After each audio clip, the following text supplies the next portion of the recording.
Hi everyone, welcome back to another video. तो जैसे कि लास्ट वीडियो में मैंने आप लोगों को बताया था कि बड़ी मुश्किल और जद्दोजहद से हम लोग हरिद्वार की तरफ निकल पड़े थे और मुझे इतनी ज़्यादा नींद आ गई थी कि मुझे सुबह भी नहीं पता लगा था कि हम लोग कहाँ पहुँच गए। और ज़बरदस्ती में ब्रेकफास्ट करने उतरी यहाँ पे, जहाँ पे कि हमारे ग्रुप वालों ने नाटी स्टार्ट कर दी, बिकॉज नाटी इज़ इम्पॉर्टेंट। और फिर नाटी करते करते थोड़ी टाइम में हम लोग निकल पड़े थे, क्योंकि शाम तक हम लोगों को हरिद्वार पहुँचना था। और यहाँ से थोड़ा आगे हम लोग रुके थे ताकि हम लोग फ्रेश गन्ने टेस्ट कर सकें। मामा जी चुपके चुपके खा रहे और फिर जब हमने देखा तो हमारी तरफ मुंह मोड़ दिया इन्होंने हैं। और फिर रात को हम लोग हरिद्वार पहुँच गए थे और बाकी आगे की जो भी अपडेट है वो मैं आपको अगली सुबह दूंगी। Today I actually I am in Haridwar और मैं यहाँ से आप लोगों को अपडेट कर रही हूँ, क्योंकि इससे पहले मतलब शुरू के जो व्लॉग्स थे मथुरा वृंदावन वाले, उसमें मैं थोड़ा बहुत बोल भी पाई और थोड़ा बहुत टाइम भी था, रेस्ट करने का टाइम भी था।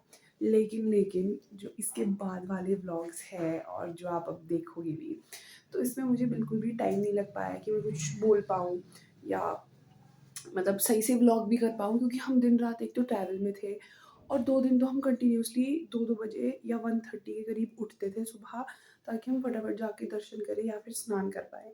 तो बिल्कुल भी टाइम नहीं था और हमें सब कुछ बहुत जल्दी-जल्दी करना था। तो इसलिए बिल्कुल भी टाइम नहीं लग पाया कि मैं प्रॉपर तरीके से व्लॉग करूँ, पर जो थोड़ा बहुत मैंने व्लॉग किया है, वो मैं आपको दिखा दूँगी। इसीलिए आज मतलब हरिद्वार में हमारा प्रॉपर रेस्ट हुआ है, बढ़िया रेस्ट हुआ है इनफैक्ट। तो तभी मैं आपको यहाँ से अपडेट कर रही हूँ। बिना देर किए हम लोग सीधा वीडियो चालू करते हैं। ओके, एक और चीज़ मुझे बतानी थी कि मतलब मैं अपना एक्सपीरियंस शेयर करना चाहती हूँ, क्योंकि मैं उस वीडियो में बोल नहीं पाई जैसे मैंने आपको बताया। तो मेरा बेस्ट एक्सपीरियंस रहा था काशी और प्रयागराज का। मुझे मौका मिले तो मैं काशी दोबारा से घूमने जाऊँगी और मतलब चाहिए आराम से 3 इतने दिन चाहिए आराम से, अगर तुम्हें एक्सप्लोर करने अच्छे से देखना है। और काशी का फ़ेवरेट पार्ट था मेरा हरिश्चंद्र घाट और मणिकर्णिका घाट। मतलब मुझे वहाँ पे बहुत मज़ा आया और मुझे प्रयागराज से वापस आने का मन नहीं कर रहा था बिल्कुल भी। और बस यही था सबसे अच्छी चीज़ पूरी ट्रिप की मेरी। और बाकी आज मैं सोच रही हूँ कि मैं अकेले जाऊँ हरिद्वार घूमने के लिए, क्योंकि अभी मेरी मासी और मामा नहाने के लिए चले गए इतनी सुबह-सुबह, जो कि मुझे नहीं जाना है, गला-वला सब ख़राब है। जब आराम से धूप निकलेगी तब मैं नहाने के लिए जाऊँगी और होप सो आज मैं अच्छे से शूट कर पाऊँ, अगर मैं अकेले घूमी तो। और हाँ, मैं अपना प्लान भी शेयर कर देती हूँ आज का। तो आज मैंने डिसाइड किया कि पहले हम लोग ब्रेकफ़ास्ट करेंगे, उसके बाद चेकआउट होना है हमारा, बैग वगैरह हम लोग बस में छोड़ेंगे और फिर उसके बाद मैं जाऊँगी हाँ, स्नान करने के लिए जाऊँगी। फिर उसके बाद मैंने सोचा है कि मैं अपने पांडे के पास जाऊँगी। पांडा होते हैं जो मतलब जीनियोलॉजिकल रिकॉर्ड्स रखते हैं हमारी फैमिलीज़ के, तो मैं उनके पास जाऊँगी। थोड़ा बहुत मैं भी जानना चाहती हूँ अपनी फैमिली की जीनियोलॉजी के बारे में, तो मैं थोड़ा बहुत वो देखूँगी और उसके बाद मैं आस-पास एक्सप्लोर करूँगी बस, और ज़्यादा कुछ नहीं। तो भई अपना सामान सबसे पहले बस में रखते ही मैं निकल पड़ी थी हर की पौड़ी की तरफ। और जैसे कि मैंने बताया था कि पहले मैं ब्रेकफ़ास्ट करूँगी होटल में, तो मैंने वैसा नहीं किया, क्योंकि मैंने सोचा कि पहले चलो स्नान कर लेना चाहिए, फिर मैं बाहर खुद ही ब्रेकफ़ास्ट कर लूँगी। और जैसे तैसे मैं रास्ता पूछते-पूछते पैदल ही हर की पौड़ी गई, क्योंकि ऑटो में जाने का मेरा बिल्कुल मन नहीं था। मुझे पसंद है पैदल चलना, इधर-उधर जगह देखना, उस जगह को एक्सप्लोर करना, वहाँ पे किस तरह के घर बने हैं, किस तरह का आर्किटेक्चर यूज़ किया है लोगों ने अपने घरों में, तो मुझे ये सब देखने में बहुत ज़्यादा मज़ा आता है।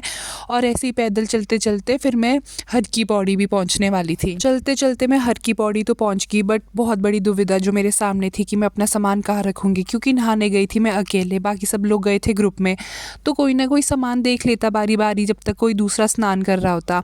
बट फिर मैं अकेली थी, तो फिर मैंने देखा कि हर की पौड़ी के बाहर लॉकर्स मिल रहे हैं, तो फिर पहले मैंने सोचा कि मैं उन लॉकर्स में अपने कपड़े रखूँगी। पर फिर मेरे को लगा कि नहीं, मैं गीले-गीले बाहर आऊँगी, फिर कैसे मैं अंदर जाऊँगी चेंज करने के लिए। तो फिर उसके बाद वहाँ पे जो पंडित बैठे होते हैं गंगा किनारे, तो मैंने उन्हीं एक पंडित जी से रिक्वेस्ट किया कि प्लीज़ आप मेरा बैग और कपड़े देख लें जब तक मैं स्नान करके आती हूँ।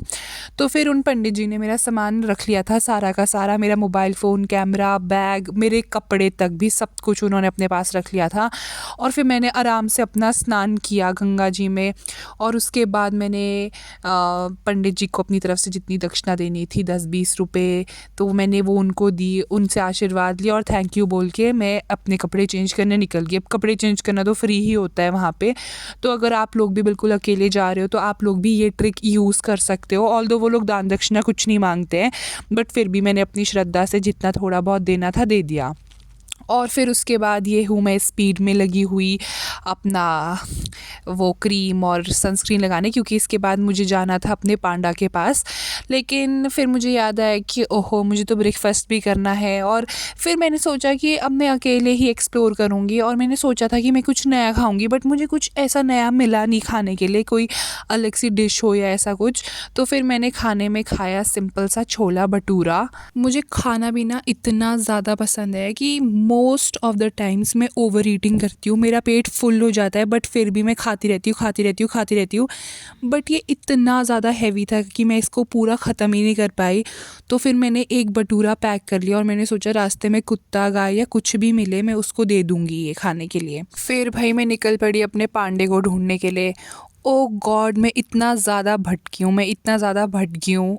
मतलब मैं पहले भी अपने पांडे के पास गई हूँ पर मैं रास्ता भूल जाती हूँ, एज़ यूजुअल अ डम गर्ल। बट फिर भी मतलब जैसे तैसे मैं अपने पांडे के पास पहुँच गई हूँ, भटकते हर एक आदमी से पूछते कोई मुझे कहाँ भेज रहा है। बट फिर इसी बीच मैंने मार्केट से थोड़ा बहुत सामान भी ख़रीद लिया। मतलब मुझे आम पापड़ पसंद है तो मैंने वो आम पापड़ वगैरह और ऐसे छोटी मोटी चीज़ें खरीदी और फाइनली फिर मैं अपने पांडे के पास पहुँच गई।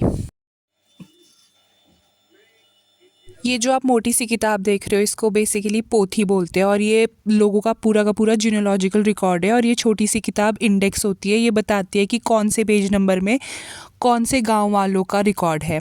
तो इसमें पूरे का पूरे आपकी फैमिली हिस्ट्री निकल जाती है, आपके परदादू का नाम, परदादू के परदादू का नाम, सब कुछ। और यहाँ पे मैं अपना नाम भी रिकॉर्ड करवा रही हूँ क्योंकि इन केस कल दिन मेरे घर वाले मुझे घर से बाहर फेंक दे तो कम से कम मेरे भाई के बच्चे तो याद रखेंगे कि उनकी कोई बुई भी है एरिका नाम की। और बस फिर इसके बाद मैं निकल जाती हूँ एक्सप्लोर करने। और सबसे पहले मुझे फिर से भूख लगती है तो फिर मैं सोचती हूँ कि क्यों ना फिर से चल के कुछ खाया पिया जाए। और मुझे नहीं पता था कि मैं इतना राक्षसों की तरह मुंह खोल के पीती हूँ, ये मुझे वीडियो देखने के बाद पता लगा, पर चलो छोड़ो। फिर उसके बाद मैंने खाए गोलगप्पे और मैं पहुँच गई सीधी मिठाइयों की दुकान में क्योंकि मुझे यहाँ पे अलग मिठाई टेस्ट करनी थी। बट ये तो रबड़ी थी, ये मैं पहले भी खा चुकी हूँ। रबड़ी तो भाई इट वॉज़ अमेजिंग। तुम लोग कहीं पे भी जाओ इंडिया में रबड़ी रबड़ी तो खानी ही खानी है। और फिर इसके बाद मेरा मन किया रसमलाई खाने का और यहाँ पे बहुत ही अलग तरीके की मिठाई थी जिसका नाम जूही था। I mean like Juhi Chawla, I don't know what, but मैंने इससे पहले कभी भी नहीं खाई थी वो, तो मैंने सोचा चलो इसे भी ट्राई करते हैं।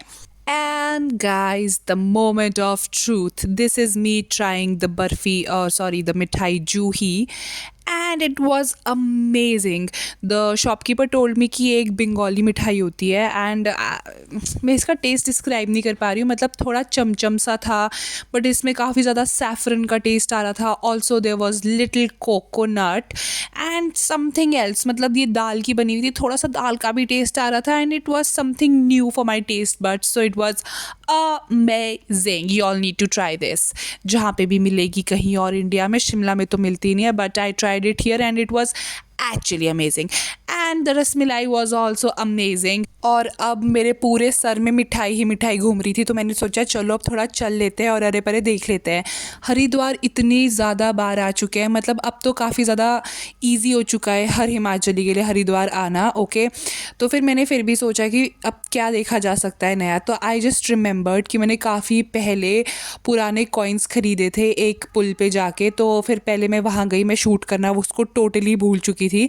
तो मैं उस पुल पे गई और मैंने वहाँ से एक पुराना कॉइन ख़रीदा मुग़ल एरा का। और फिर उसके बाद आके मैं इस जगह पे बैठ गई और मैंने स्पॉट अपना बनाए रखा वहाँ पे शाम की आरती के लिए। और इसी बीच मेरे साथ थोड़ी सी अजीब सी चीज़ होती है, जो बच्चे वहाँ पे तिलक लगाते हैं उनमें से एक बच्चा मेरे पास आया और उस लड़की ने मुझे काफ़ी देर देखा और फिर हंस के उसने मुझे बोला क्या तुम लड़का हो। तो फिर मैंने भी मजाक में कह दिया कि हाँ मैं लड़का हूँ। फिर उसने मुझे ऊपर से लेकर नीचे तक देखा और फिर से हंसी और फिर उसने बोला क्या तुम सच में लड़का हो? तो मैंने बोला हाँ मैं सच में लड़का हूँ। फिर वो हंस के वहाँ से चली गई, which was weird but okay fine. फिर कुछ नहीं, मैंने वहाँ पे अपना स्पॉट बनाए रखा और थोड़ी देर में मेरे ग्रुप के थोड़े बहुत मेंबर्स भी आ गए और वो लोग भी मेरे साथ बैठ गए शाम की आरती को देखने के लिए। और आरती दिखाने से पहले मैं एक नेगेटिव साइड भी आप लोगों को हरिद्वार की दिखाना चाहूँगी। मतलब मैं आरती शुरू होने से 2 इतने घंटे पहले वहाँ पे बैठी रही हर की पौड़ी के ऑपोजिट, और वहाँ पे पंडित आते रहते हैं पिंडदान कराने के लिए।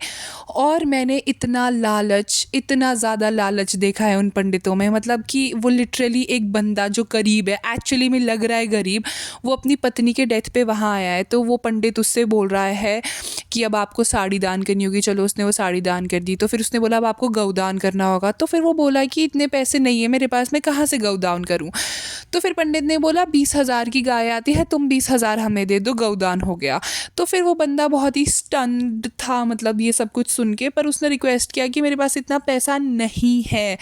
फिर जैसे तैसे उन्होंने वो पिंडदान कराए वहाँ पे और उनका काम हुआ। तो ये एक नेगेटिव साइड भी है हरिद्वार की कि वहाँ पे काफ़ी ज़्यादा लालची लोग हैं। और बाकी सब कुछ हटा के चलो अब आप लोग आरती विटनेस करो।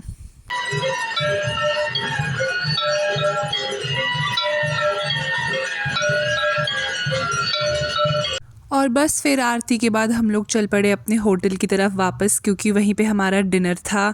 और फिर जाते जाते रास्ते में ऑफ कोर्स लास्ट बार मुझे रबड़ी जलेबी तो खानी ही थी। और बस फिर यही था हमारा सफ़र और हम लोग नाइट के सफ़र में निकल पड़े अपने अपने घर की ओर। और फाइनली सुबह सुबह इन लोगों ने मुझे ड्रॉप कर दिया था अपने घर के मतलब घर के बाहर नहीं कह सकते क्योंकि मुझे 365 सीढ़ियाँ चढ़नी होती है, बट ठीक है, हाँ मैं अपने घर तक तो पहुँच ही चुकी थी। So this was all about my trip and I love this trip. I have no complaints, all thanks to my mummy papa. Bye.